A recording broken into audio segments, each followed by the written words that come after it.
Alam mo ba, sa bawat tawag at uwi ko sa kanya, ang lagi niyang tanong ay, kung kasama na ba kita? Mia Moore Tales presents Guanzon Series 11 The Surrogate is My True Mommy. Written by August R. Thank you po. Magiliw na pasasalamat ni Mayumi sa huling customer ng convenience store ng hapong yon. Yumi, uwi ka na? Nilingon niyang isa pang cashier na naging kaibigan na niya sa tagal nilang nagtatrabaho doon. Oo, love, wala magluluto sa bahay eh. Ang kapatid mo, naroon din naman ang tatay mo ah. Nahihiya siyang kumamot sa ulo. 6:00 na pero siguradong nasa paglalaro pa ng mobile games ang kapatid niya kasama ang barkada. Ang tatay naman niya ay baka nakikipag-inuman sa mga kaibigan. Baka mga busy ang mga yun. Sige, sasabay ka ba? Hindi niya alam kung bakit ito nagtatrabaho bilang cashier, gayong may sasakyan ito at mukhang hindi naman naghihirap na tulad niya. Ihatid na kita, Yumi. Aabutin ka ng gabi sa daan. Hindi na, love. Maglalakad na lang ako. Malapit lang naman sa kasanay na ako. Hindi, dahil sanay hindi na iiwasan kung may ibang paraan naman, Yumi. Come on, malapit lang naman. Let's go. Mapapalayo ka. Hindi yun ang way mo. Ang kulit nito. Tinawanan lang siya ng babae. Okay lang, ano ka ba? Parang others naman to, oh. Wala tuloy siya nagawa kundi ang sumakay na lang sa passenger seat ng kulay dilaw na kotse nito at magpahatid sa malit nilang barong-barong. Madilim pa nga ang bahay nang dumating siya. Walang tao. Salamat, love ha. Pasasalamat niya sa kaibigan. Ang dami na nitong naitulong sa kanya kahit na hindi naman siya humihingi. Nakakahiya na nga minsan. Hayaan mo, sa susunod makakabawi rin ako sa'yo. No need, hindi naman kita sinisingil dyan. This is just me being your friend, okay? Ang bait talaga nito. Kapag may lunchbox itong dala ay binibigyan siya. Minsan sinasadya niyang hindi kumain ng merienda dahil kulang ang pera, ngunit kusa itong magbibigay sa kanya. Hindi na niya tuloy alam kung paano makakabawi rito. Mag-ingat ka pa uwi, love ah. Salamat ulit. As always, Yumi. Mabait ang ngiting nito, kumaway pa. See you tomorrow! Pagod man sa maghapong trabaho, walang ibang choice si Mayumi kundi ang kumilos pagdating sa bahay. Nagluto siya taglinas sandali habang hinihintay ang ama't kapatid bago kumain. Nagugutom na siya pero hindi pwedeng mauna dahil magagalit ang ama. 9:00 na magkasunod na dumating ang mga ito. Yumi, ipaghain mo ko, nagugutom na ako. Wala man lamang pagkain na inilabas si kumpadre, puro alak. Reklamo pa nito habang umuupo na sa likod ng mesa. Ganon din ang kapatid niya. Ate, bagoong na naman. Lihim siyang bumuntong hininga. Wala pa akong sahod. Imposible namang wala kang ipon dyan. Tugon naman ang kanyang ama. Napakadamot mo lang. Ano bang gagawin mo sa perang iniipon mo? Tay, nag-aaral si Melvin. Malapit ang gumraduate sa high school. Mas malaki ang gastos kapag nag-college yan. Ibinagsak ng tatay niya ang kutsara. Natapon pang ilang butil ng kanin na isusubo sana nito. Bakit pa mag-aaral yan sa kolehiyo bobo naman yan. Kita mo nga at 18 na, gagraduate pa lang. Magtrabaho na at hindi pa bigat. Hindi na lang siya nagkomento pa dahil marami na naman siyang maririnig na kung ano-anong masasakit na salita. Halos madaling araw na siya nakatulog pero maaga ring nagising dahil magluluto ng agahan at papasok sa trabaho. Papasok na po ako. Pahingi muna 500 dyan, Yumi. May jamming kami nila, paring boy. Nakakaya namang wala akong iaambag. Naibigay ko na po kay Melvin para sa baon niya, sabi niya. Agad nangunutan noon ito at pinulot ang tsinelas sa kabinato sa kanya. Wala ka talagang silbing bata ka. Akin na, kahit 200. Yun na nga lang ambag mo. Naglustay ka lang ng pera sa pag-aaral sa kolehiyo tapos dyan din lang sa mababang sahod babagsak ka. Naghihintay lang po ako ng tawag sa munisipyo. Nag-apply siya bilang accountant sa munisipyo nila pero hanggang ngayon ay wala pa ring tawag. Mahirap namang maghintay lang kaya nag-apply siya sa convenience store at natanggap naman siya agad. 2 buwan pa lang naman po mula nung magpasa ako ng resume sa kanila eh. Umasa ka pa. Laylay tuloy ang balikat niya habang naglalakad patungo sa convenience store. Matutulog na lang siguro siya sa break niya. Kulang sa tulog? Bati ni Love pagpasok niya sa locker room. Tulog ka muna saglit, Yumi. Nginitian niya ito bago lumapit sa locker niya at nagbihis ng uniforme. Hindi na, mamayang break na lang. Wala kang kasama sa cashier mamaya kung matutulog ako at saka baka mapagalitan ako ng supervisor. Akong bahala ron. Hindi na talaga, nakakahiya naman. Baka mabawasan ng sahod ko, may kailangan pa naman akong pag-ipunan. Marahan itong tumango, nakatitig sa kanya. Okay, if that's what you want. Panay tuloy ang hikab niya habang nagtatrabaho. Buti na lang hindi napapansin ng supervisor nila at hindi nagsusungit ang mga customers sa kanya. Sa mga sumunod na linggo ay paulit-ulit na ganoon ang kanyang sistema. Minsan ay hindi pa nakakakain ng agahan dahil kulang pa sa kapatid at ama. Nagrereklamo pa nga mga ito. Hanggang isang araw ay gulantangin siya ng balitang dala ng kapatid. Ate, si tatay sinugod sa ospital. Nasa trabaho siya nang bigla itong sumugod at sumigaw. Inatake sa sabungan. Ha? Hindi niya agad na prosesong sinabi nito kung hindi pa siya nilapitan ni Love. Puntahan mo, Yumi. Ako na bahala rito. Salamat. Mabilis siyang umalis sa counter at hindi na naisip ang hubarin ng uniforme. Dali-dali siya.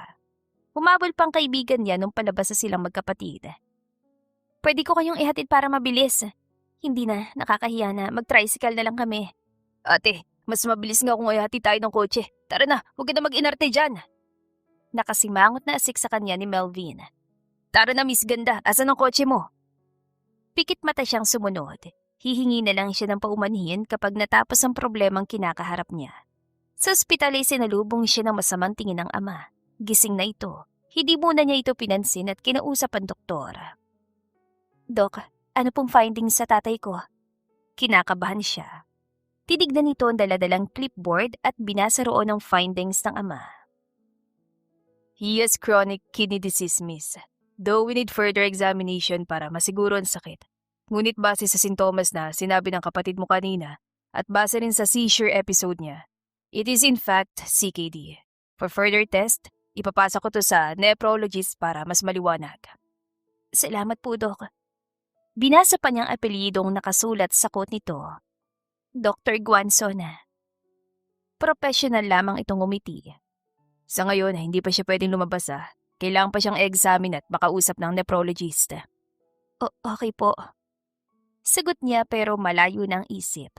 Naghahagilap na kung saan kukuha ng perang pambayad sa ospital at sa pagpapagamot ng ama. Pagod siyang pumasok sa ward kung nasaan ito. Tay naman, may sakit na pala kayo, bakit hindi man lamang kayo nag-ingat? Ako pang sinisisi mo riyan. May dextrose ito sa kaliwang braso. Mali ko bang may sakit ako? Gusto ko lang namang mag-enjoy sa buhay. Dahil nung nabubuhay pang nanay niyo, wala nang ibang ginawa kundi bungangaan ako at pagbawalang magsay sa buhay. Ngayon na nga lang kayo babawi sa akin, gaganyan ka pa. Nilingon niya si Melvin na nakahilata na sa paanan ng ama. Melvin, bakit hindi ka pumasok? Nagmulat ito ng isang mata. Isang subject lang naman ngayon, nakakatamad. Paano mo nalaman na inatake si tatay? Nako, palatak ng ama. Nakita ko yan sa loob ng sabungan kasama ang barkada. Sinapa ko nga. Pinakinggan niyang magbangayan ng dalawa hanggang sa nabanggitan ng kapatid ang inililihim ng ama. Ikaw nga rin, kahit sumusuka na ng dugo, tinatago para lang makainom pa rin. Noong isang buwan nga, natumba ka sa likod bahay, di ba? Nag-seizure ka nun, ayaw mo lang sabihin kay ate dahil pagbabawalan ka. Anong seizure? Melvin, tay. Wala yon. Sigaw ng ama. Ikaw, Melvin, bobo ka nang isinungaling pa. Nahilo lang ako nun. Sumakit ang ulo ni Mayumi nang malaman sa doktor na stage 4 na sakit ng ama. Tulala siya habang nasa locker room. Isang linggo ng ama sa Guanzon's Healthcare. Private at masyadong malaki ng babayaran. Hindi niya alam kung saan kukuha. Okay ka lang? Mabilis niyang pinahid ang luha bago lingunin si Love. Oo, medyo inaantok lang. Hindi ka kumain ng lunch. Umiling siya. Wala akong gana. Matutulog lang ako. Sandali itong tumahimik tapos maya-maya ay may iniabot na tseke sa kanya. Ano to? Mabait itong ngumiti. Tulong. Alam ko nasa ospital pa rin ang tatay mo. Konti lang yan dahil alam kong hindi mo tatanggapin kung mag-o-offer akong i-cover ang bills. 50,000 pesos ang nakasulat sa tseke. Malaki na to at hindi ko matatanggap, love. Akamang ibabalik niya nang muling itulak nito ang tseke sa dibdib niya. Nakangiti ito ng may pangunawa. Ano ka ba, tanggapin mo na. Alam kong kulang pa yan sa mga dialysis at gamot pero at least may pandagdag ka. Hindi pa naman ni-recommend na i-dialysis si tatay. Basta wag raw, kukulangan ng gamot. Stage 4? Preparing for dialysis na yun Kaya nga Hindi na niya alam kung paano pa pagkakasyahin ang budget sa mga sumunod pang araw. Nailabas na nga ang tatay niya pero bumalik sa pag-iinom at pagkain ng mga pagkain na bawal dito. Hindi rin iniinom sa tamang oras sa mga gamot kaya lumala ang sakit. Tatay naman! Hindi na niya napigilang sigawan ng amang nasa ospital na naman. Ito na nga lang yung gagawin niyo! Ang alagaan ng sarili niyo pero hindi niyo pa magawa! Huwag mo kong sinisigawan na bata ka. Anak lang kita. Anak niyo na umaasikaso at lagi nagpapaalala sa Tay. Napahila mo siya sa mukha. Hindi pa nga tayo fully paid sa naunang bill tapos ito na naman. 3 beses sa isang linggo ang dialysis nito. Ang bilis lumala. Halos 3 buwan pa lang noong madiagnose ito. Alam mo ba kung magkano ang dialysis, Tay? 5,000 sa isang session. 3 beses sa isang linggo. Tay naman, saan naman tayo kukuha nun Ang mahal naman yan. Ibigay mo na lang sa akin na gagastusin at ipang-happy-happy ko na lang at mamamatay rin naman ako. Walang salitang tinalikuran niyang ama dahil sa sobrang pagod ng utak at katawan. Sa chapel siya dumiretso at doon iniiyak ang lahat ng sakit at pagod na nararamdaman. Pagod na siyang maging anak. Why are you crying? Napaangat siya ng tingin sa babaeng doktor na nagtanong. Wala po. Pagod lang. Pera bang problema? Malalim siyang bumuntong hininga bago dahan-dahan tumango. Opo. Nagulat siya nang umupo ito sa tabi niya. Tahimik nung una tapos biglang hinawakan ng kanyang palad. Bakit po? I wanna help you. Nanlaki ang mga mata ni Mayumi. Hindi makapaniwala. Po? But then, you need to do me a favor. Ano po yun? Be a surrogate mother to my child. Napakiling siya ng ulo dahil sa gulat. Napaawang pang mga labi niya at maya-maya ay kumunutan noo. Bakit po? Bumuntong hininga ito. Come to my office. Doon ko i-discuss sa yun lahat. Pero hindi pa po ako pumapayag. Then, saan ka kukuha ng pera para sa pagpapagamot ng tatay mo? Malaking halaga yun. And I am offering you a huge amount of money too. Seryosong anito. Well, hindi naman kita pipilitin. Kung gusto mo lang naman and also, I just want to help. Nilunok niya ang lahat ng iniisip. Binura ang pangambat pagdadalawang isip.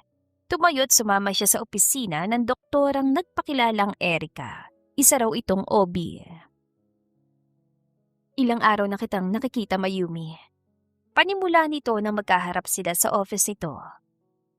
At gusto ko lang namang matulungan ka kaya kita inalok na maging surrogate mother ng magiging anak namin ng boyfriend ko.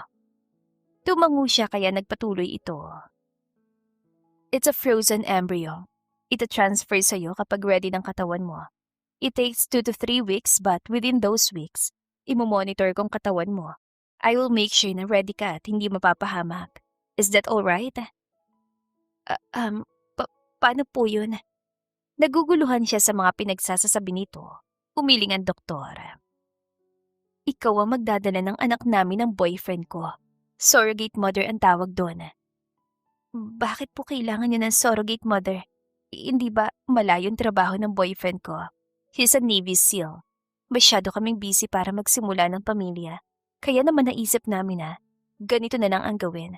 Magkakaanak din naman kami through this. Paliwanag nito. About the payment, 500,000 pesos. Ibibigay kong kalahati on the first weeks ng pagre-ready sa katawan mo. Okay? Itinanong din ito ang ovulation niya at ngumiti. Hindi na niya yun napagtuunan ng pansin dahil gulong-gulo ng isip niya. Wala nang oras para mag-isip. Ang mahalaga ay magkaroon na siya ng perang pampagamot ng ama. Halos araw-araw ay may check-up siya kay Doc Erica. Kabado pa siya nung gagawin ang proseso. Matagal pala yun. Halos umabot din sila ng 2 buwan. Relax, Mayumi. Just relax. Paalala ng doktor. Kinakabahan po ako. Akong isa sa pinakamagaling na doktor dito sa Guanzon. Don't be scared. Hindi ka mapapahamak. May mga gamot siyang iniinom at bukod pang tinuturok sa kanya. Ipinapaliwanag naman ito kaya hindi siya kinakabahan. Lamang ay halos wala nang pumasok sa isip niya dahil sa problema sa pamilya. Nang matapos ang proseso ay pinagpahinga muna siya ng doktora. Kumusta ang pakiramdam mo? Okay naman po. Medyo may kaunting pamamanhid lang. Dahil lang sa anesthesia yan. Tahimik sila sa mga sumunod na sandali bago ito nagtanong. Nakapagpaalam ka na ba sa ama't kapatid mo? Mamaya po siguro. Hindi ako makahanap ng tiyempo nitong mga nakaraang buwan eh. Puro kasi reklamo ang naririnig niya sa ama. Gusto na raw nitong lumabas ng ospital dahil naiinip na. Mas mabuti na raw kung sa bahay na lamang ito at makalanghap pa ng sariwang hangin. Bakit? Dapat nakapagpaalam ka na dahil lilipat ka na sa mansyon na titirhan mo habang nagbubuntis, Mayumi. Opo, Doc. Habang nagbubuntis ay nakatira siya sa mansyon sa loob ng isang eksklusibong subdivision. Ang magandang mansyon ay pag-aari ng doktora. May mga kasambahay siyang kasama at umaalalay sa kanya. Ang paalam niya sa ama at kapatid ay may trabahong nakuha sa malayong lugar para matustusan ang gastos. Kumusta ka na? Padalis siyang binibisita ni Erica. Okay naman po ako, Doc. Nakakaramdam lang po ng hilot, laging naghahanap ng pagkain.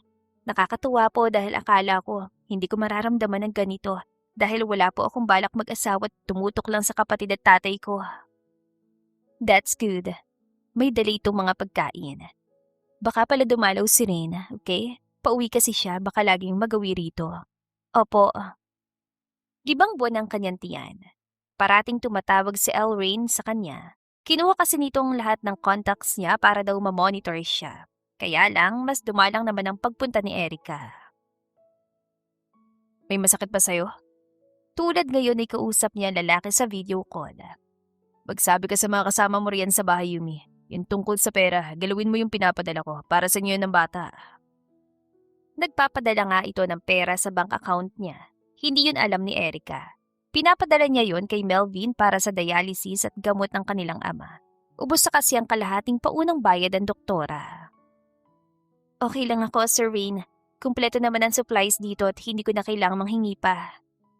Nangingiting sabi niya habang hinahaplos ang umbok ng tiyan. May mahihina ng paggalaw ang nararamdaman niya. Si Erica ba? Dumalaw na? Check up mo na, right? Hindi pa. Sagot ni Mayumi. Ayaw naman niya magsinungaling dito. Pero baka busy kaya hinihintay ko na lang. Pwede kitang samahan sa clinic ng kakilala ko kung hindi pa rin siya nagpupunta riyan para sa check-up. Clinic yun at pwede kong sabihin na huwag muna tumanggap ng ibang pasyente para solo natin at wala makaalam. Paano yung Obi? Walang ibang nakakaalam na surrogate mother siya ni na Elrain Guanzon at Erica Cruz. Magiging bahay daw kasi yun sa magandang imahe ng dalawa. Marunong siya magtago ng sikreto, mabait yun. Parang tita ko na yun eh. Kaibigan ko kasi yung pamangkin niya. Sa mansyon lang kasi palagi ang check-up niya dahil may mga gamit naman doon si Erica. Laging on time noon ang check-up pero ngayon ay patapos ng buwan ay wala pa rin ito. Ibigay mo na lang ang address, ako na lang pupunta mag-isa. Maabala ko pang bakasyon mo, sir. No. Matigas sa pagtutol nito. Hintayin mo ko. Pero, I'm already on vacation. Nasa bahay lang ako ng pinsan ko. Anito. Magbibis lang ako, okay? Mag-ready ka na rin. Ako na magsasabi kay Erica ng tungkol dito at baka magalit pa siya sa'yo. Wala na tuloy siya nagawa kundi ang magbihis at hintayin si Elrain. Baka magalit pa ito kapag hindi niya sinunod. Hindi alam ni Mayumi kung paano ito magalit pero ayaw na niyang malaman. Baka mas malala pa kasi ito kay Doc Erica. Hindi naman nagtagal ay dumating ang lalaki. You ready? Opo. Mahina itong tumawa habang inaalalayan siya pasakay sa kotse nito. I'm not that old, kahit hindi ka na magpo. We're friends, Yumi, okay? Salamat. Buti nakabakasyon ka. Pagsisimula niya ng usapan habang nasa biyahe, mahina itong tumawa. In between training, kaya may 1 linggong bakasyon. But mostly, ang bakasyon talaga namin ay after deployment. Mahigpit kasi pero pwede naman ako makiusap through kailangan ng connections. Hindi lamang isang beses siyang sinamahan na lalaki sa check-up. Simula kasi nang malaman na nobya nitong ginagawa ay hindi na siya pinakialaman. Inilipat din siya sa bahay ni L. Rain sa Javier Subdivision. Sobrang busy daw talaga si Doc Erica. Nagkakausap kayo ni Rain? Isang beses ay bumisita si Erica. 7 buwan na ang tiyan niya noon. Anong sabi niya? Wala naman po. Kinukumusta lang si baby saka nagtatanong kung may makakailangan daw ba ako. Oh? Sambit nito bago umirap. Hindi ka naman pala nahihirapan kung ganon kahit na hindi ako laging bumibisita. Just to remind you that when you gave birth, aalis ka na, iiwan ng bata, at hindi na magpapakita pa. Tapos ng kontrata, ibibigay ko ang karagdagang bayad. Napakagat siya sa ibabang labi saka dahan-dahan tumango. Alam ko, doktora, hindi ko nakakalimutan yun. Pipilitin niyang umalis at iwan ng bata kahit ng totoo ay napapamahal na siya rito. Hindi niya ito anak, ipinagbuntis lang niya pero wala siyang karapatan. Hindi naman siya nahirapan habang nagbubuntis dahil alaga talaga siya at ilang mga kasambayan tumutulong sa kanya. Idagdag pa si El Rey na kahit bumalik na sa trabaho, ay hindi nakakalimutan tumawag at mga musta. Medyo sumasakit lang ang tiyan ko, ang bigat na kasi ni baby. Mabilis ako napapagod kapag naglalakad-lakad. Anya sa lalaki dahil tumawag na naman ito. Hindi ba ako nakakaistorbo sa trabaho mo? No, hindi. Wala naman ako masyadong ginagawa. Sambit nito. Kapag may kailangan ka, huwag kang mahiyang magsabi Kasama yun sa contract na pinirmahan mo. Lihim siyang bumuntong hininga. Tumikhim para tanggalin ang bara sa lalamunan. Kontrata. Lagi na lang niyang naririnig yon na para bang nakalimot siya. Sa kabila ng halos araw-araw na pagkirot ng kanyang kalooban dahil sa isiping, hindi sa kanya ang bata.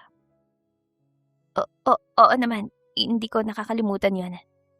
I'm sorry if it turns out wrong. Hindi yun ang ibig kong sabihin, Yumi. All I'm saying is, Hindi, ayos lang, Sir Rain. Yun naman kasi talagang totoo. May kontrata. Binayaran ako. Nauunawaan ko po yun. Huwag po kayo mag-alala. Anyang pilit na pinipigilan ng hikbi at nagtagumpay naman siya maliban sa kaunting garalgal at piyok. Magpapahinga na po ako. Okay, sorry again. Nang ibaba niyang tawag, ay doon lumabas ang pinipigilan niyang hagulkol. Emosyonal lang ba siya dahil nagbubuntis? O dahil mahal na niyang batang nasa sinapupunan at napamahal na rin sa ama nito? Patulog na sana siya na muling magring ang kanyang phone. Si Love ang tumatawag. Hello? Kumusta ka na, Yumi? Ang tagal na simula nung huli kita nakausap sobrang busy ba sa trabaho mo? Oo love, sobrang busy kaya nakakalimutan ko nang gumamit man lang ng phone. Dahilan niya, bakit ka pala napatawag? Tumawa ito sa kabilang linya. Wala naman, na-miss lang kita. Wala na akong kasama sa cashier. Babalik din naman ako. Yun ay kung tatanggapin pa ako ng management. Contractual lang kasi itong trabaho ko ngayon. Malaki ang sahod kaya pinasukan ko. Dinadalo ko sa bayang kapatid at tatay mo. Nagdadala ako ng grocery. Worth it ang sakripisyo mo dahil mukhang gumagaling ng tatay mo. Ang kapatid mo minsan ko lang naabutan dahil pumapasok daw. Nakahinga siya ng maluwag sa narinig na balita mula sa kaibigan. Ay, mabuti naman kung gano'n. Nakakatuwang marinig. Kaya nga, akala ko patuloy ka lang na magiging sunod-sunuran at alipin ng pamilya mo. Mabuti naman at marunong na silang makiramdam. Tinawanan niyan sinabi nito. Ay, pamilya ko kasi sila kaya kahit anong pagod, hindi ko pwedeng sukuan. Ay, ewan. Sige na, kailangan ko na matulog. Okay, good night. Maayos sa mga sumunod na buwan sa buhay ni Mayumi. Lagi pa ring nakamonitor si El Rain at bumalik na sa pag-check up sa kanya si Erica. Anito ay hindi na busy kaya naman nakakapunta na. Ngunit nagbago ang lahat nang malapit na siyang manganak. Naaksidente si El Rain. Patungo raw ito sa isang misyon kasama ang team na sumabog ang sinasakyang helicopter. Nasa ospital ito't nakaratay. Gustuhin ba niyang bisitahin ay wala naman siyang karapatan doon. Kamusta na si Sir Wayne? Tanong niya kay Erica nang pumasok ito sa sala ng bahay ng binata. Umirap ito at binagsak ang sarili sa couch saka nagdekwatro. Ay, ewan ko sa buwisit na yun. Bakit? Ang dami mong tanong. Asik nito. Yun, gising naman pero walang silbi. Hindi maigalaw ang dalawang paa, tatanga-tanga. Bakit kasi buwan-buwang nagbabakasyon hindi naman dati gano'n ang lalaking yun. He's so desperate to have a baby that he needs to monitor it every month. Ano pa ng silbi ko rito, pinagbigyan ko na nga siya. Baka naman excited lang. Mas lalo itong sumimangot. Taligi lang na halos nawawala na siya ng tiwala sa akin. Gosh, ito na nga bang sinasabi ko? Mabuti na lang pala't hindi pa kami kasal kung hindi. Ay! Bahagyang tumas ang kilay niya sa ibig nitong sabihin, kaya nagtanong siya para linawin. Kung hindi, bakit ba ang dami mong tanong? Gusto ko lang namang pagaanin ang nararamdaman mo. Makakatulong kasi na inilalabas mo mga frustration mo kapag galit ka para mabilis na mapawi. Never mind that freak. Ang alalahanin mo yung panganganak mo, kabuwanan mo na. Tumayo na ito at akmang aalis na nang biglang bumalik dahil mukhang may nakalimutang sabihin. Oo nga pala, yung kalahati ng bayad sa kontrata, naibigay ko na sa tatay mo. Tatay? Kunot noong tanong niya. Masama siya nitong tinignan. Tatay mo. I did check your background kaya kilala kong kapatid at tatay mo. Hindi ako basta magtitiwala sa kung sino-sino lang, no? Marahan siyang tumango. Anong sinabi? Narinig ko kasing nagtatanong sa reception area ng Guanson's Healthcare kung nagpapadala ka raw ba ro ng pera para sa pagpapagamot niya. Kukunin daw niya at siya ng bahala kaya binigay ko na. Mukhang kailangan eh. At saka para naman sa kanya kaya ka pumayag dito, di ba? Hindi na siya nakaimik. Tahimik siya tulala hanggang sa makalabas ng bahay ang doktora. Iniisip niya ang sinabi nito na ibigay ng kalahati pa sa ama. Wala siyang tiwala rito pagdating sa pera. Baka pinansugal lang nito yun imbes na ibili ng gamot at ipang dialysis ito. Wala si Erica na manganak siya. Ang mga kasambahay ang nagdala sa kanya sa klinik ni Dr. Javier. Ang OB na pinagdalhan sa kanya ni Elrain noon. Nagpakita lang ang babae nang ilalabas na siya at ang baby para ibalik sa mansyon ng lalaki.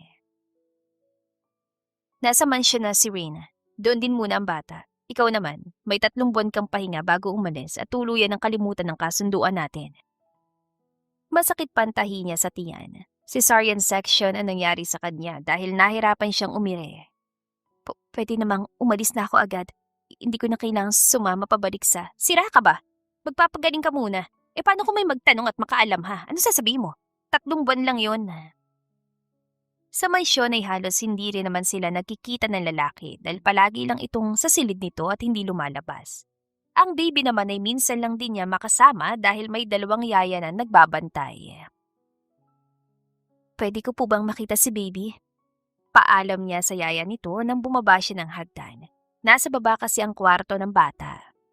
Si Doc Erica po ba? Dumalaw na? Madalang kasi itong magawi. Ang laging dahilan ay abala sa trabaho. Hindi raw naman ito obligasyon na tutukan ng walang silbing si Elrain at ang baby. Kaya nga raw ito kumuha ng mga kasambahay at yaya para may gumawa ng dapat ay ito ang gagawa. Hindi pa po. Nagtanong nga rin po si Sir Rain kung dumating na po si Doc Erica eh. Kaso nung isang araw pa po hindi nagagawi kaya wala kaming maisagot sa kanya. Dahan-dahan siyang tumango. Wala na siyang pakialam doon. Wala siyang karapatan na manghimasok sa relasyon ng dalawa, kahit na nasasaktan din siya sa nangyayari sa binata. Si Bibi Evangeline, nasa loob po, pero ang bili ni Doc Erica, huwag kayong papapasukin basta. Ha? Kahit sulyap lang po, hindi po ako magtatagal. Gusto ko lang makita si Baby. Dahil yata sa awa, ay pinayagan siya makapasok sa nursery room ng sanggol. Hindi niya maipaliwanag ang sayang nararamdaman na mabuhat ang baby. Napamahal na nga talaga sa kanyang sanggol. Mas mahihirapan siyang umalis. Kung pwede lang sanang itakas na lamang ito. Mama, huwag po kayo magtatagal ha, baka dumating si doktora. Opo, salamat. Marahan niyang ilinikit sa dibdib ang natutulog na baby. Hi, Baby Eva. Mahal kita. Anak.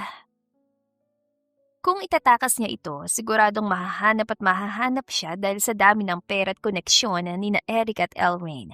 Makakasuhan siya at baka makulong pa. Hindi na rin siya nagtagal at binaba ang bata sa crib nito.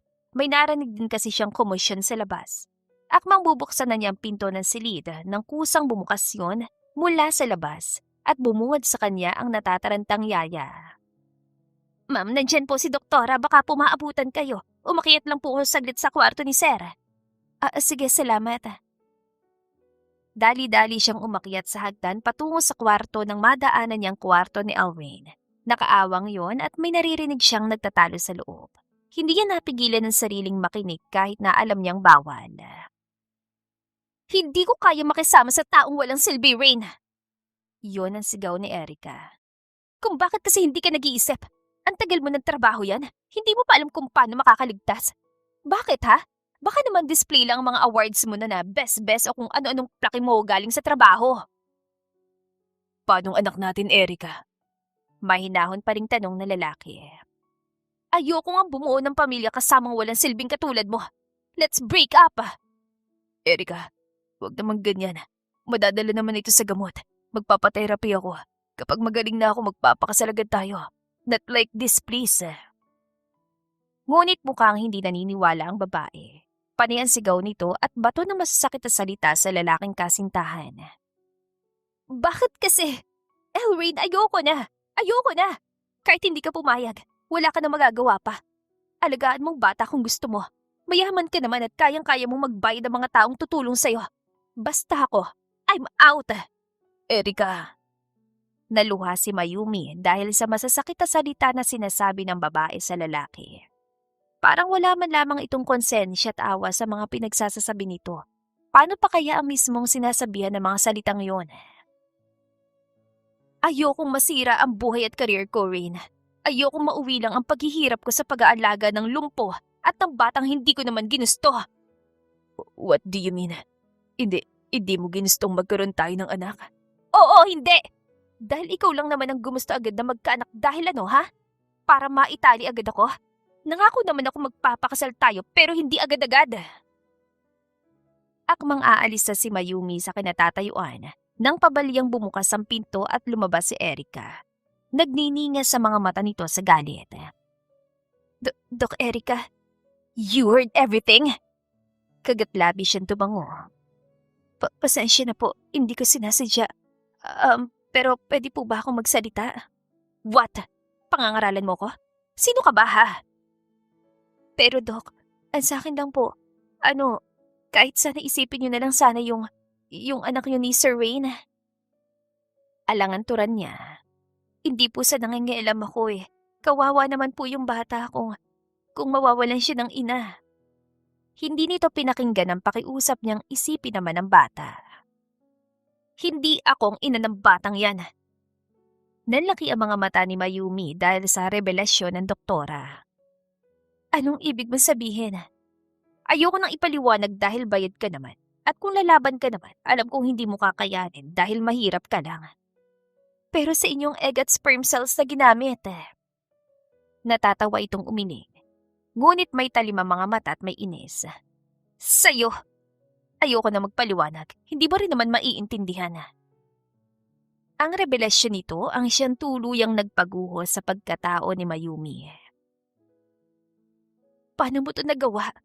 Nanloko ng mga tao. Niloko mong boyfriend mo pati na ako. Hindi ito nakinig. Basta na lang siya nitong tinalikuran nang walang naibibigay na kasagutan. Gulong-gulo siya. Paanong sa kanyang egg cell? Wala siyang maintindihan. May karapatan siya ngunit paano niya ipaglalaban kung may kontrata siyang pinirmahan at dalawa lang sila ng babae na nakakaalam ng katotohanan. Yumi, I know you're in there. Narinig yan sabi ni Elrain sa loob ng kwarto nito. Pasok ka. Dahan-dahan siyang sumilip bago tuluyang pumasok. Rain, nakasandal ito sa headboard ng kama. Kahit na pumasok na siya sa loob ay hindi ito nakatingin. Sa bintana nakatutok ang mga mata nito. Okay ka lang? Saka lang siya nito binalingan at saka nginitian. Honestly, no. Sorry, nagtanong ako. Gusto ko lang masiguro kung okay ka lang at baka may maitulong ako. Ang galing nitong magtago ng emosyon. Hindi nakikita sa mga mata nito na nasasaktan ito. Blanko ang mga mata at ang ngiti ay natural. Well, as you can see and heard earlier, my longtime girlfriend broke up with me. Walang kwenta nga naman ng training ko kung simpleng pagsabog lang ng eroplano ay malulumpo. Or worst, mamamatay ako. Nakakaya sa mga kasamahan ko. Hindi mo naman kasalanan. Aksidente nangyari rin.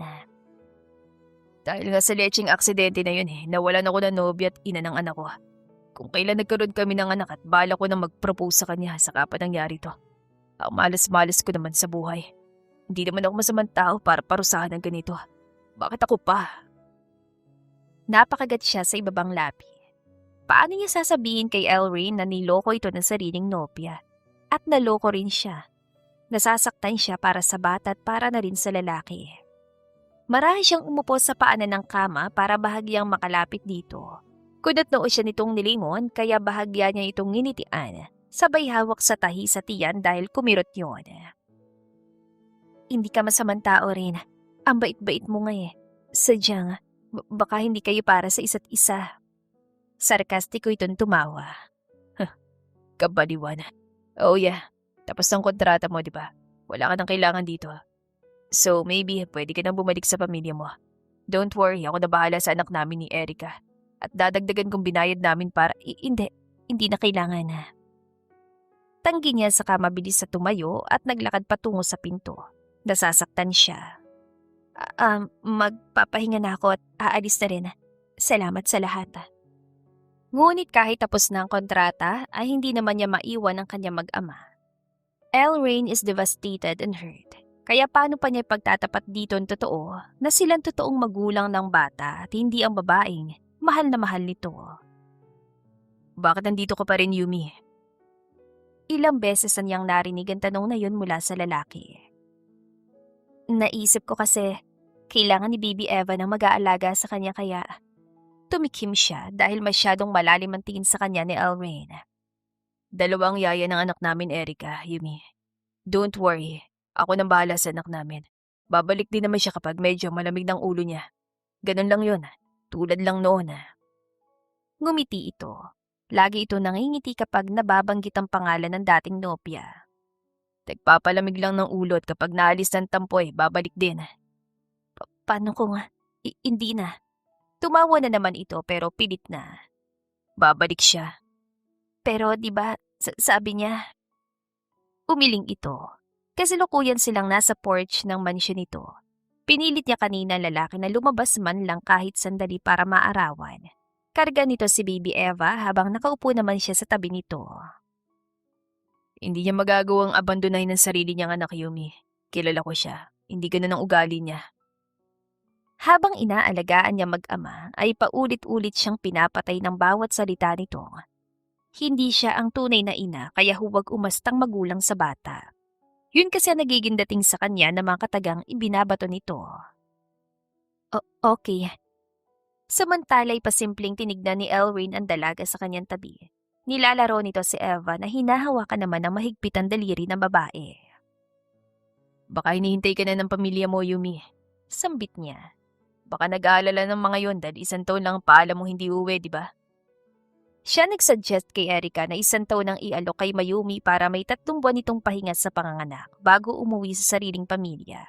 Ngayon ay halos 5 buwan na niya itong kasama sa bahay at ito nag-aasikaso sa kanila ng anak nila ni Erica.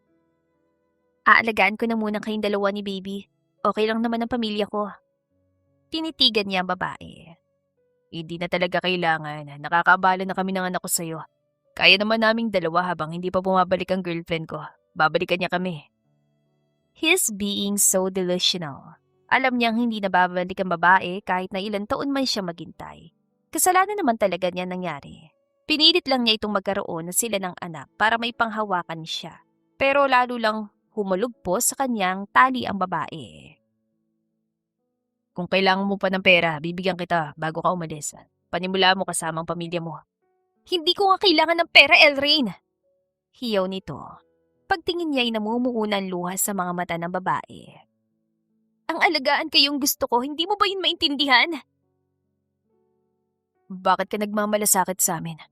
Kung tutusin, may kontrata ka lang, di ba? Pagkapanganak mo, pwede ka na sanang umalis. Dismayado lamang itong umiling saka pumasok sa loob ng mansyon.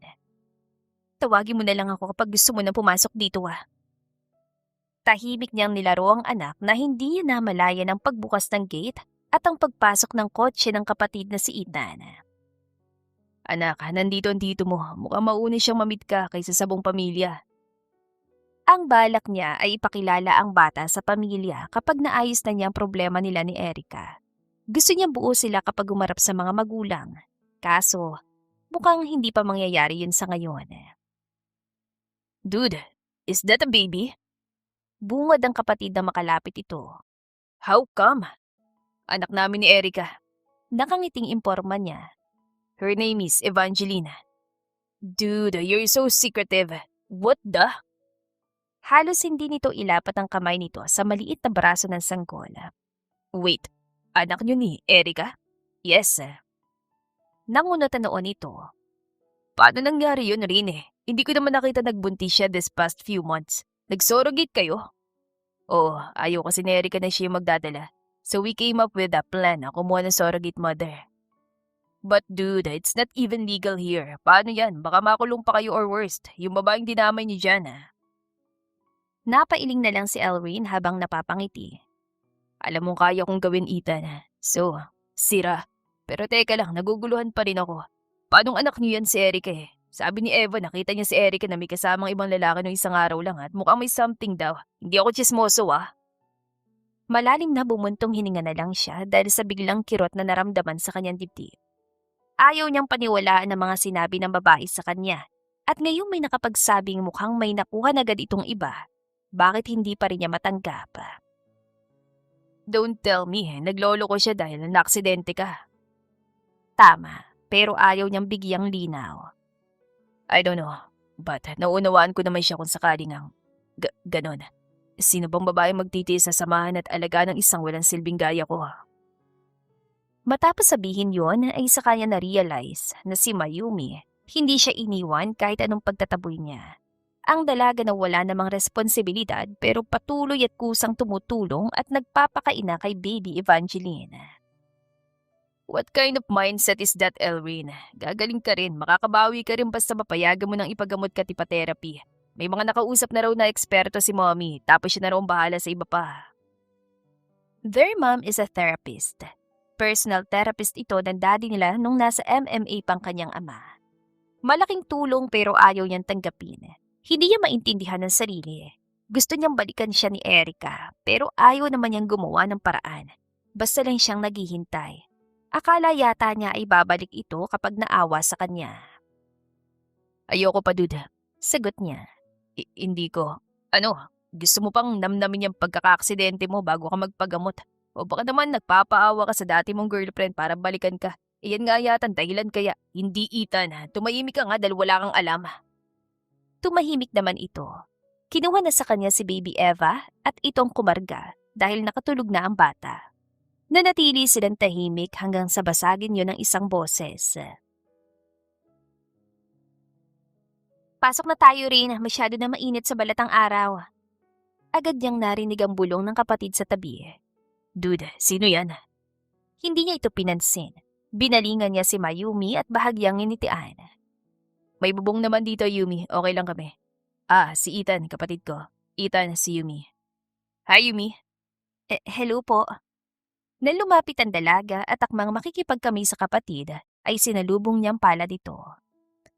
Ipasok mo na kami ni Eva sa loob. Narinig niya ang tawa ng lalaki pero hindi niya pinansin. Tara na. Sir Ethan, pasok po kayo. Sinamaan niya ng tingin ng kapatid nang mabilis itong tumayo. Karga si Eva at nauna nang pumasok. Malawak pa itong ngumiti kay Yumi. Salamat, Yumi. You're beautiful. Shut up, Ethan. Marahang itinulak ng dalagang kanyang wheelchair papasok. May gusto ka bang kainin, Rain? Wala, gusto ko na bumalik sa kwarto ko. Masungit na tugon niya. Nawalan siya bigla ng gana. Pero konti lang yung kinain mo kaninang breakfast. Ayoko nga, babalik na ako sa kwarto ko. Sumabad ang kapatid niya. Hayaan mo na si Rain, Yumi. Hindi yan mapipilit kung ayaw. Ako na lang tanungin mo kung anong gusto kong kainin. Ano bang gusto mong kainin? May carbonara. I wonder pansit bihon, Mayumi. Anya. Nanatiling simangot ang mukha at kusang pinandar ang wheelchair patungo sa kusina. Naramdaman niya ang pagsunod ng dalawa. Akala ko ba hindi ba pwedeng magbagong isip? Nagsalita si Ethan. Iatid ko muna sa kwarto niya si Baby Eva. San bang room niya, Yumi? Dyan sa unang pinto malapit sa hagdan. Natutulog na ba? Oo, samahan ko muna siya ron at baka isahog ako sa carbonara kung magtatagal ako rito sa kusina. Ha? Yung pansit bihon ko. Sikmat ni Elrain sa dalaga. Natatawa si Mayumi habang pinagluluto ng pansit bihon si Elrain. Busangot ito at nakapangalumbaba sa mesa. Hindi niya ito maintindihan. Bigla ay hindi siya nito kakausapin. Minsan naman ay ganoong kademanding. Nahihiwagaan siya sa mga kilos ito. Kapag galit ay masakit itong magsalita. Ang mga salita ay may dalang mga sibat na tumatama sa puso niya. May pupuntahan pala ako mamaya ha. Paalam niya. Where are you going? Uwi ka na sa pamilya mo. Akala ko ba alagaan mo muna si Eva hanggang sa bumalik si Erica? May kikitain lang ako. Lalong nangunutan noon ito. Sino? Si Doktora Ocean Javier. Marami siyang gustong itanong at linawin. Alam niyang wala na siyang makukuhang sagot mula sa babaeng nagdala sa kanya sa sitwasyong yon, kaya lalapit siya sa doktorang makakatulong sa kanya. Kaibigan lang. Sinong kaibigan? At dahil hindi naman totoo, ay hindi na lang siya sumagot. Busango tuloy ito nung nagpapaalam siya para makaalis na. Pasasamahan pa sana siya sa driver pero umayaw na siya. Walang pasyente si Doc Javier nang dumating siya. Magandang tanghali po. Magaan itong ngumitit sa nalubong siya. Napadalaw ka, Miss Fortalejo. May kailangan ka ba? Hindi na nakikipag-coordinate sa akin si Doc Erica. Kaya akala ko tapos na ito. May naging problema ba? Napakagat siya sa labi. Hindi agad masabi kung ano nga ba talaga ang problema. Miss Fortalejo? Doc, kasi po. Abot-abot ang kabang nararamdaman niya. Hindi siya makahinga na maayos. May nangyari po tungkol sa pagiging surrogate ko sa anak ni Narin at Doc Erica. Natigilan ito. Tinitigan siya na para bang inaaraw kung gaano kalalim ang problemang sinasabi niya. Tell me about it. Hindi raw po surrogacy ang ginawa niya kundi IVF po. Nanlaki ang mga mata ni Dr. Javier. What do you mean? Please do feed me more information. Doon na siya umiling at naiyak. It's all right. Natahimik silang dalawa sa klinik. Hinintay siya nitong mahimasmasan bago magpaliwanag. Miss Fortalejo, hindi masasabing magkaibang dalawang bagay na sinabi mo pero hindi rin ibig sabihin ay pareho sila. Ang surrogacy ay arrangement at ang IVF naman ay medical procedure. Wala siyang alam sa mga terminologies na ginagamit pero bahagya niyang naiintindihan ng senaryo. Sinabi po kasi ni Doc Erica na ang egg cell na ginamit ay sa akin po hindi tulad sa napag-usapan na magiging surrogate mother ako nilang magkasintahan. Oh my gosh, anong kahibangan ang ginawa ng babaeng yun? Maari siya matanggalan ng lisensya dahil sa ginagawa niya at pwede pa siya makasuhan. Nagsasayang siya ng pinaghirapan para lang manloko ng tao. Nadamay pa ako rito. Dok, hindi ko po maintindihan. Napailing ang doktora. Matatawag itong in vitro fertilization kung pinagsama muna sa laboratorio ang sperm at egg. Pero teka muna, paano ka nakuhanan ng egg cell? Anong proseso ang ginawa? Noong pagkatapos po naming magkasundo, may mga gamot po siyang pinainom at may tinuturok din po. After 2 weeks po may chinek po siya. Sabi titignan ng ovary kung healthy. After po nun, may mga gamot na naman po at saka na po ginawa ang procedure. Hindi mo man lamang ba tinanong sa kanya? Muling tumulo ang kanya mga luha nang maalala ang dinanas. Tuliro na po ako ng mga oras na yun dahil sa problema sa tatay ko eh. Sinamantala niya po ang problema ko. Then, it is accurate to call traditional surrogacy using in vitro fertilization. Ikaw ang nagbigay ng itlog at ikaw din ang nagbuntis. Kaya ikaw ang genetic mother ng bata. Alam ba ito ni Elrain Guanzon? Hindi po. Nasaan na si Erica ngayon? Knowing that woman, masyado siyang mapagmataas at laging iniisip ang career, Kaya ang naisip kong kaya sila humanap ng magdadala sa anak nila ay ayaw niyang magbuntis dahil makakasira sa karir. Marahan siyang tumango. Na maaksidente po si Rin. Nakipaghiwalay po si Eric at iniwan ng bata. Kaya rin po hindi ako makaalis sa poder ni Elrain dahil walang tatay yung ina sa anak ko. Hindi ko rin po kayang iwan dahil akin po yun eh. Kaso po may kontrata akong pinirmahan. Pwede ka magsampa ng kaso. Hindi na po. Malaking pera ang nakasalalay doon. Malalaman din ng tatay at kapatid niya ang tunay na dahilan kung bakit siya nagkaroon ng malaking pera at hindi nakauwi na matagal. Mas lalala lang ang sitwasyon. Ang gusto ko lang po sana ay magkaroon ako ng karapatan sa bata. Pwede ka magtanong sa abogado tungkol dyan. Limitadong nalalaman ko tungkol sa batas pero pwede kitang tulungan. Wala siyang planong maghabol.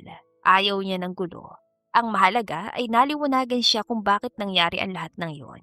Hanggat kaya niyang magtiis sa poder ni Elrain, makasama lang si Eva, ay gagawin niya.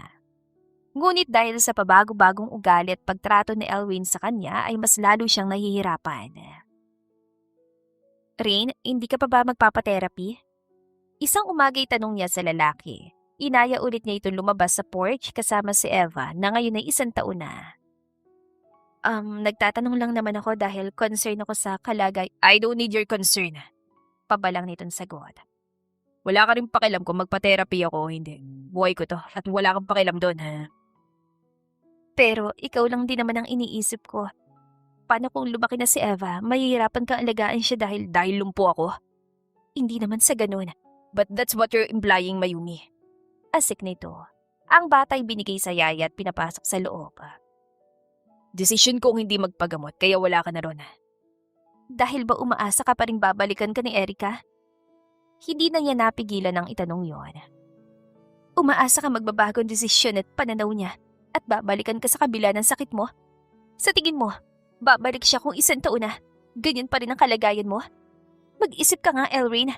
Kung gusto mong balikan ka niya, bakit hindi mo ayusin ang sarili mo? Sino ka ba? Ano bang pakialam mo? Isa ka lang namang matres na binayaran para magdala sa anak namin ni Erica. Anong karapatan mong questionin ang mga desisyon ko sa buhay? Masakit marinig yon lalo na't mahal na niya ang lalaki, ngunit hindi siya martir. Karapatan? Oo, ni kay Eva wala kang karapatan. Hindi ka ang ina kaya huwag kang umasa na parang kung sino sa buhay namin, Mayumi. Nagtataka nga ako kung bakit nandito ka pati di umalis kahit ay pagtabuyan ka. Bakit ha? Kulang pa bang perang binayad sa'yo? Sige, name your price and leave us alone. Ako lang naman ang biological mother ni Eva kaya may karapatan ako sa kanya. Natigilan ng lalaki. Natulala sa kanya at hindi makapaniwalang nangunot ang noo. Maya-maya ay nakabawi at nalilisik ang mga matang sumigaw. What? Nahibang ka na ba? Malinaw ang usapan, Yumi. Surrogate mother ka lang, ha? Ang pinipigilan niyang luha ay kusang tumulo. Nanganig ang kanyang mga labi at umiiyak na nagpaliwanag sa lalaki. Oo, surrogate mother ako ni Eva. Pero sa akin din galing ang egg cell rin. Naloko rin ako ni Doc Erica. Hindi lang ikaw niloko niya at iniwan. Ako rin. Niloko rin ako at iniwan ng walang sapat na paliwanag. Paano nangyari yan? Nakamonitor ako sa lahat ng ginagawa niya. Alam ko lahat. Umiling siya. Kung ganun, hindi sapat yung nalalaman mo. Hindi na niya pinaliwanag ang kanyang sarili. Hindi rin naman siya nito paniniwalaan. Tapos ng pagpapakasakit. Umalis siya at iniwan na mag-ama. Nagsimula siya ng bagong buhay sa malayong probinsya kasamang kapatid at ama na ilang buwan lang ulit niyang nakasama ay pumanaw din dahil sa sakit nito. Ate, iyang kayata sa trabaho mo ron, Puna ni Melvin sa kanya.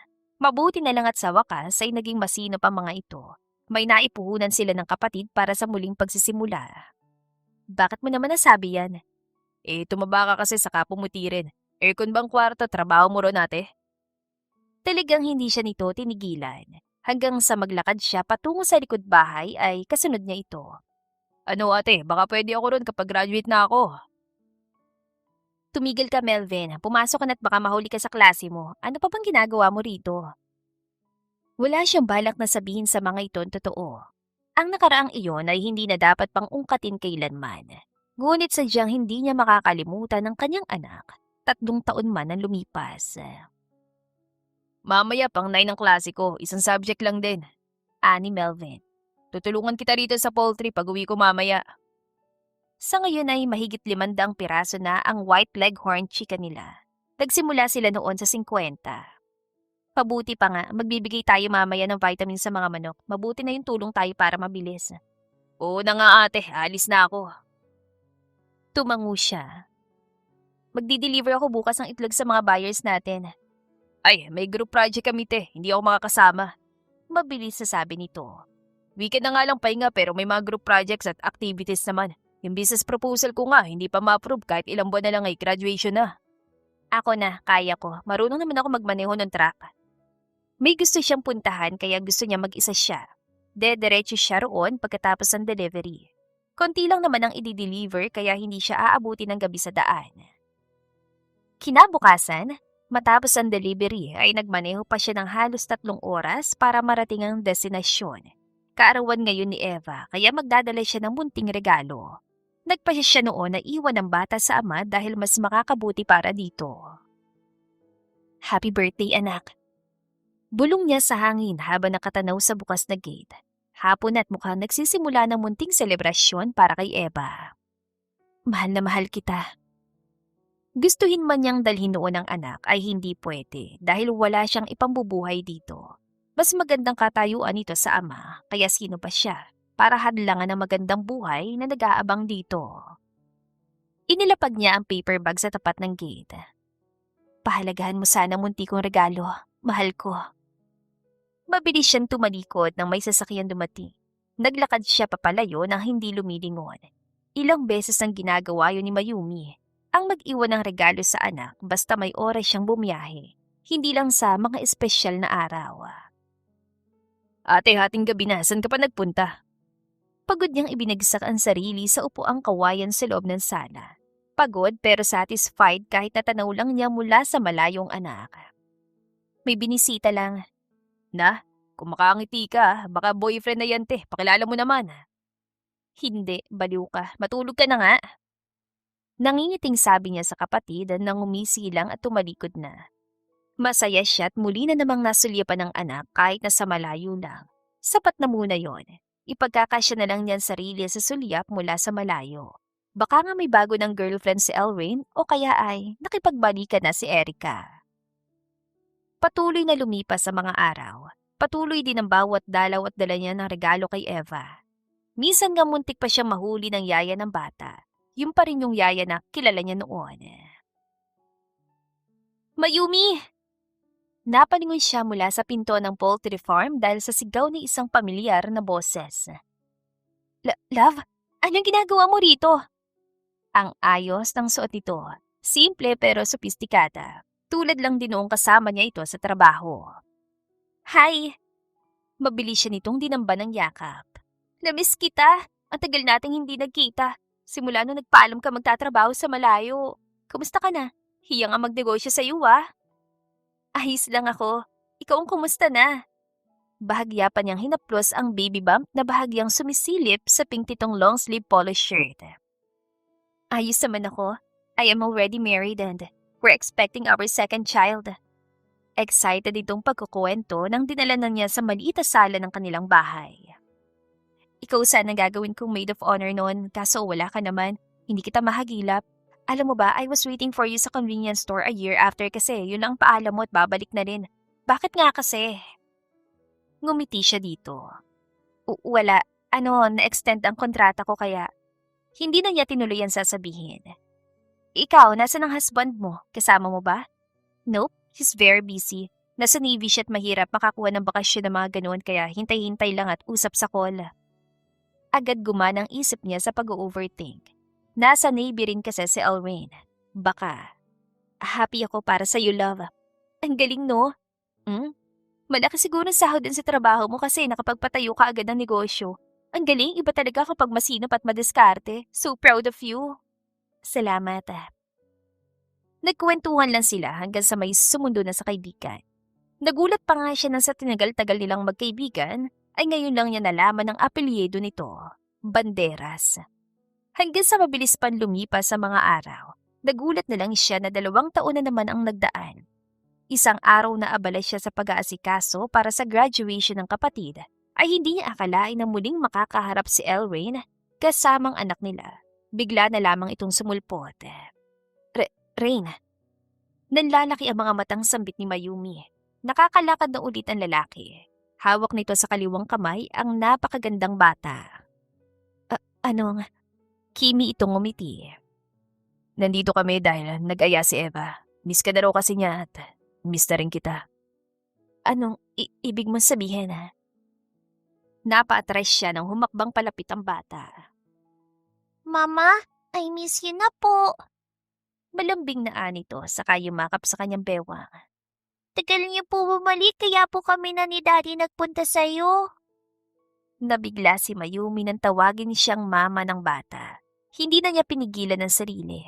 Lumuhod siya at hinapit ang bata saka mahigpit na niyakap. Anak ko. Ilan sandali pa niyang niyakap si Eva at halos ayaw ng pakawalan. Kaso'y niyaya ito ni Melvin na mamasyal sa poultry sa likod. Silang dalawa na lang tuloy ni Elrain ang natira sa loob ng bahay. I'm always showing her your only photo that I took when you're pregnant. Sa clinic yun. Maliwanag ang ngiti mo habang nakayuko ka sa umbok muntiyan at hinahaplos yun. Turns out, Elrain always shows photos of her to their child, saying she's the mother. Humingi ito ng tawad sa kanya saka sinabing nagsisisi na sa mga kasalanang nagawa. Hindi madali ang magpatawad, Rain. Maiksing sagot niya sa pagsusumamo nito. Alam kong pareho lang tayong naloko ng ex-girlfriend mo. Pero ako yung mas naapektuhan. I know. At handa ko yung pagbayaran. Just please give me a chance to prove myself, Yumi. Samantalay alam ni Elrain na hindi madali ang magpatawad. Naranasan niya yon sa ex-girlfriend na si Erica nang muli itong magpakita 1 taon matapos umalis ni Mayumi sa poder niya. Humingi ito ng tawad at handang harapin ang mga kasong isasampa dito pero hindi na siya nag-aksaya ng oras. Pinagtuunan ko ng pansin ang anak natin at ang pagpapagaling ko. Kuwento niya kay Mayumi. Magkatabi na silang nakaupo pero may distansya pa rin. Gusto kong kapag harap na ulit ako sa'yo, maayos na ako. Hindi na yung walang silbi na nakaupo lang sa upuan de gulong ha. Nanatili itong tahimik kaya nagpatuloy siya sa pagkukwento. Humingi sa akin ng tawad si Erica at balak pang hanapin ka para personal na humingi ng tawad at magbayad sa kasalanang ginawa niya. Pero alam kong makakagulong lang siya sa'yo lalo. Tama ka sa ginawa mong desisyon. Anito, hindi na rin naman maibabalik ang ginawa niyang perwisyo sa buhay ko dahil sa padalos-dalos niyang desisyon eh. Hindi ko din naman siya mapapatawad. Hindi pa. That was I thought. Tugon niya. Naninimbang si Elrain sa bawat salitang sasabihin dito. Baka kung basta lang siya magsalita ay ma-offend ito at magalit. Nag-resign siya bilang doktor at hindi ko na lamang kasunod na nangyari sa buhay niya matapos yun. Hindi niya akalain na kung kailan ito umalis, ay saka lang niya marirealize na mahal na niya ito. Mas masakit, mas nakakabaliw at mas nakakaparanoid nang si Mayumi ang umalis at iwan siya at ang kanilang anak. Siguro ayaw niyang gumaling noon dahil ayaw niyang umalis si Mayumi, ngunit hindi niya lang maamin. Napaka-komplikado ng damdamin niya noon na kahit siya hindi maintindihan ang sarili. Alam mo ba, sa tuwing umiiyak na ng anak natin, pinapakita ko lang ang picture mo, agad siyang titigil habang nakatitig.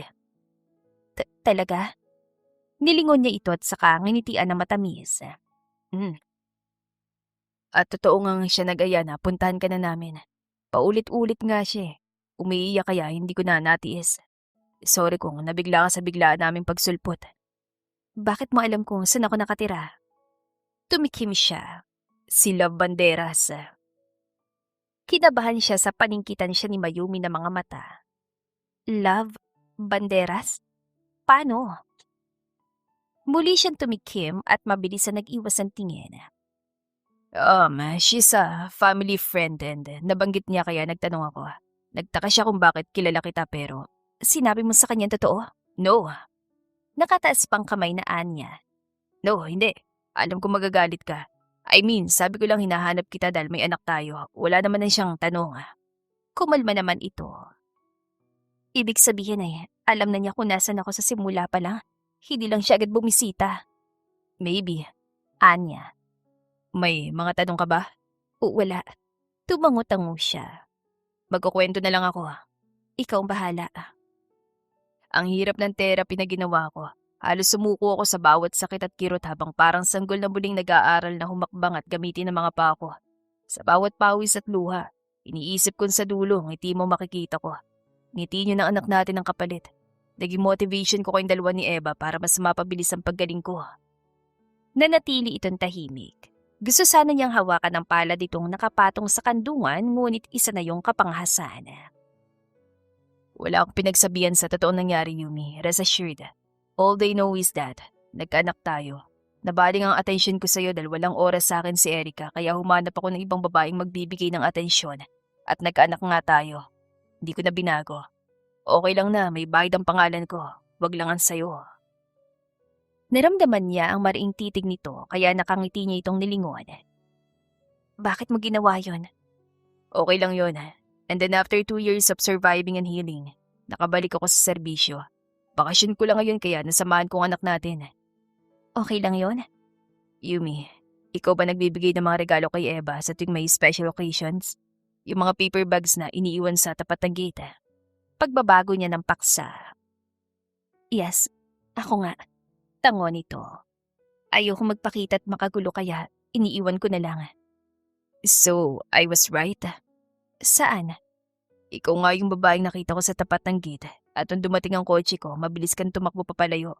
Habulin sana kita kaso, nakita na ako ni Eva tinawag papasok. Alam mo ba, sa bawat tawag at uwi ko sa kanya, ang lagi niyang tanong ay kung kasama na ba kita. Sa kabilang banda, kilala si Yumi ng anak niya sa simula pa lang.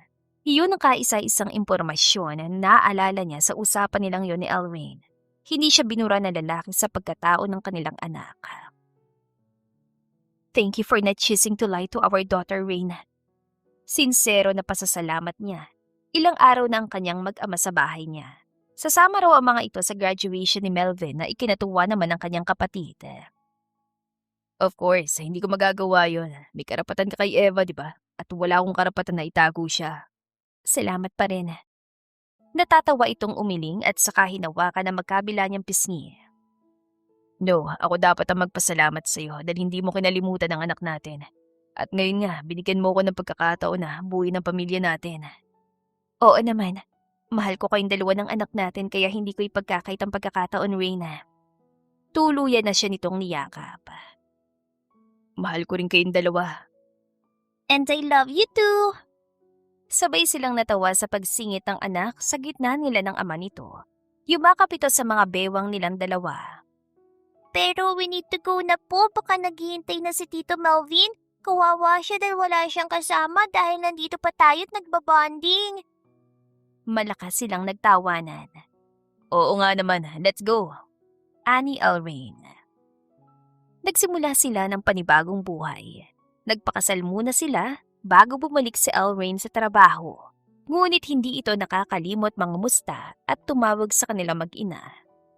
Alam niyang tila napakadali ng kanyang pagpapatawad. Pero kung mabubuo naman ang pagpapakumbaba niyang pamilya ng anak niya, wala siyang pakialam sa sasabihin ng iba. Hindi sila nagsimula ni Elrain sa isang typical na love story. Ang mahalaga, sila ang endgame, kasamang napakaganda nilang prinsesang, si Eva. The End. Kung nagustuhan ninyo ang aming istorya, huwag kalimutang mag-like at subscribe. Salamat sa pakikinig. Mag-iingat po tayong palagi at naway lagi tayong pagpalain. To God be the highest glory. Hanggang sa muli. Paalam!